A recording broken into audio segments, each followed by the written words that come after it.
السلام عليكم، اهلا ومرحبا بكم في قناتي قناه فاطمه زوينه. سنقدم اليوم حليوه هذا الحامض. كتجي رائعه، دازه من الجميع، كتجي من اروع ما يمكن، ولذيذه بزاف وبسيطه، مقاديرها ساهلين. عندنا هنا جوج حامضات، قبيصه الملح، جوج بيضات، كاس ديال الزبده مذوبه ما يعادل 150 غرام. كندوبو الزبده. عندي كاس هنا ديال السكر ما يعادل انا هنا طحنته، ممكن ديروه سنيده عادي. عندي هنا كاس ديال الخميره الكيماويه، عندي كاس ديال النشا ممكن تستغناو عليه، وهنايا الدقيق عندي هنا واحد 3 حتى 4 الكيسان. نبداو على بركه الله. كناخذ شو ديال جوج حامضات، كنحكهم مزيان. من بعد ما حكيت هذوك جوج حامضات، حكيت هاد القشره الفوقانيه، غادا نضيف الزبده ومذوباها، غنضيف السكر. دغيا كتوجد هاد الحلوه هذه ساهله.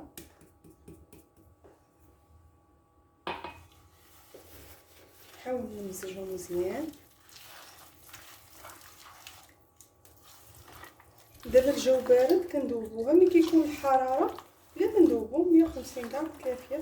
كتكون درجه حراره الماء في الطبخ دغيا كتذوب لينا في يدنا.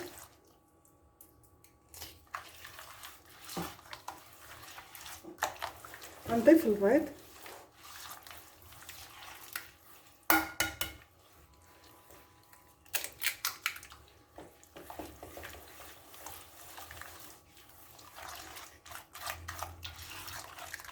غنضيف البيضه الثانيه،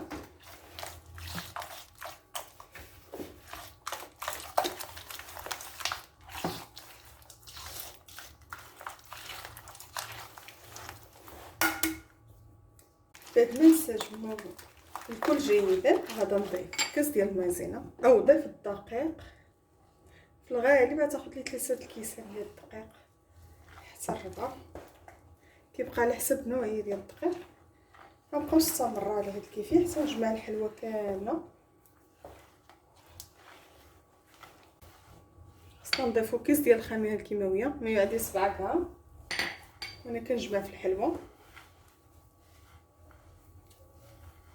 دابا ديت 3 الكيسان، غنشوفو واش غنزيد ولا بركه. 3 الكيسان ديال الدقيق.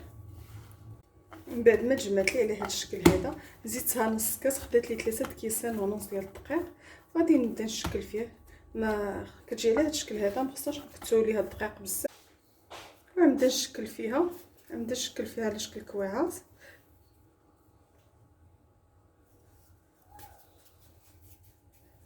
نبقى مستمر حتى نسالي الكميه اللي عندي كامله. انا درتهم شويه صغار.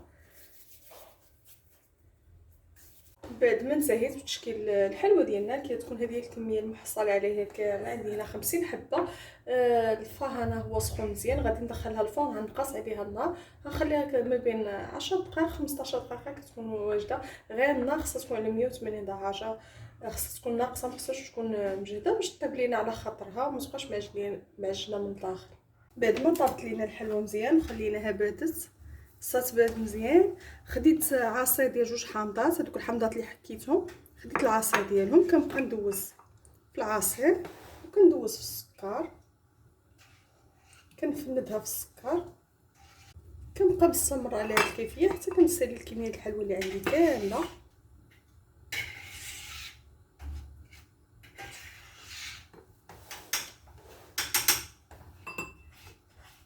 نبقى مستمر نكمل الكميه كامله. وهذا هو الشكل النهائي ديالها. من بعد ما درت لها سكر كلاصي، كتجي على هذا الشكل هذا رائع وسهله التحضير، سهله ولذيذه بزاف لعشاق الحامض. واحد الطريقه كنديرها باش كتجيني سهله اكثر، كنغطسها مزيان في الحامض، كنستفاكها في بلاطو، كندردر عليها كسكر كلاصي، كتجيني اسهل بزاف. نتمنى يكون عجبكم الاقتراح ديالي اليوم، سهل وبسيط ولذيذ في نفس الوقت. كيكون هذا هو الشكل ديال الحلوى الحامض، كتجي على هذا الشكل هذا، كتجي رائعه لذيذه وسهله التحضير. الحلوى ديال الزمان. ممكن تستغنيو على داك الكاس ديال النشا، ماشي ضروري، غير هو كيزيدها واحد الهشاشه. نتمنى يعجبكم الاقتراح ديالي اليوم. كون عند حسن الظن ديالكم. السلام عليكم ورحمه الله تعالى وبركاته.